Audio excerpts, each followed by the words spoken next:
ফেব্রুয়ারি কবিতাটা, একুশের কবিতাটি। ফেব্রুয়ারির 21 তারিখ দুপুর বেলা রক্ত বৃষ্টি নামে, বৃষ্টি কোথায় বরকতের রক্ত, হাজার যুগের সূর্য তাপে জ্বলবে এমন লাল যে সেই লোহিতে লাল হয়েছে কৃষ্ণচূড়ার ডাল যে। প্রভাত ফেরির মিছিল যাবে, ছড়াও ফুলের বন্যা, বিষাদ গীতি গাইছে পথে তিতুমিরের কন্যা।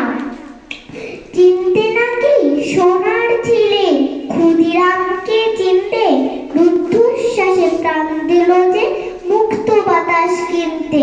পাহাড় তুলির মরম চড়াই ঝাঁপ দিল যে অগ্নি, ফেব্রুয়ারির সুখের বছর পড়ল তারই ভগ্নি। প্রভাত ফেরি, প্রভাত ফেরি, আমায় নেবে সঙ্গে, বাংলা আমার বচন, আমি জন্মেছি এই বঙ্গে। তাহলে হবে, তাহলে হবে।